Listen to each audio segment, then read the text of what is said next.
ವೀಕ್ಷಕರೇ, ನಮ್ಮ ಚಳ್ಳಕೆರೆ ಟಿವಿಗೆ ಸ್ವಾಗತ. ಇಂದಿನ ಪ್ರಮುಖ ಸುದ್ದಿ.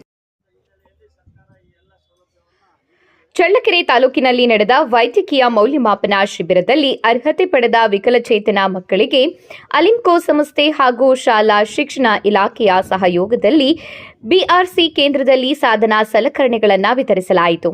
ಈ ಸಂದರ್ಭದಲ್ಲಿ ಮಾತನಾಡಿದ ಕ್ಷೇತ್ರ ಶಿಕ್ಷಣಾಧಿಕಾರಿ ಕೆಎಸ್ ಸುರೇಶ್, ಸರ್ಕಾರಿ ಕ್ಷೇತ್ರ ಮಾದರಿ ಶಾಲೆಯಲ್ಲಿ 2 ಬಾರಿ ವೈದ್ಯಕೀಯ ಮೌಲ್ಯಮಾಪನ ಶಿಬಿರ ನಡೆಸಲಾಗಿತ್ತು.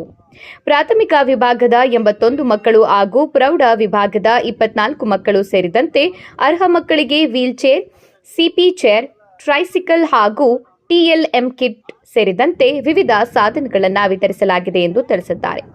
ಅರ್ಹ ವಿಕಲಚೇತನ ಮಕ್ಕಳು ಸಾಧನ ಸಲಕರಣೆಗಳನ್ನು ಸಮರ್ಪಕವಾಗಿ ಬಳಸಿಕೊಂಡು ಶಾಲೆಗೆ ನಿಯಮಿತವಾಗಿ ಹಾಜರಾಗಬೇಕು. ಸರ್ಕಾರದಿಂದ ದೊರೆಯುವ ವಿವಿಧ ಸೌಲಭ್ಯಗಳನ್ನು ಪಡೆದುಕೊಳ್ಳುವುದು ಅವರ ಆದ್ಯ ಕರ್ತವ್ಯವಾಗಿದೆ ಎಂದು ಹೇಳಿದ್ದಾರೆ.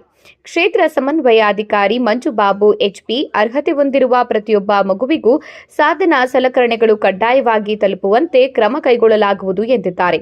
ಈ ಸಂದರ್ಭದಲ್ಲಿ ಶಿಕ್ಷಣ ಸಂಯೋಜಕ ಸಿಟಿ ವೀರೇಶ್, ಕಸಬಾ ಹೋಬಳಿ ಶಿಕ್ಷಣ ಸಂಯೋಜಕ ದೇವೇಂದ್ರಪ್ಪ, ಬಿಆರ್ಪಿ ತಿಪ್ಪೇಸ್ವಾಮಿ, ಬಿಆರ್ಪಿ ಸದಾಶಿವಯ್ಯ, ಹಿರಿಯ ಸಬಲೀಕರಣ ಇಲಾಖೆಯ ಎಂಆರ್ಡಬ್ಲ್ಯೂ ನರಸಿಂಹಮೂರ್ತಿ, ಬಿಆರ್ಸಿ ಸಿಬ್ಬಂದಿ, ಬಿಐಇಆರ್ಟಿಗಳಾದ ಪ್ರಕಾಶ್, ಲೋಕೇಶ್, ಶೋಭಾವತಿ, ಸವಿತಾ, ಶಿಕ್ಷಕರು ಹಾಗೂ ವಿಕಲಚೇತನ ಮಕ್ಕಳ ಪೋಷಕರು ಉಪಸ್ಥಿತರಿದ್ದರು.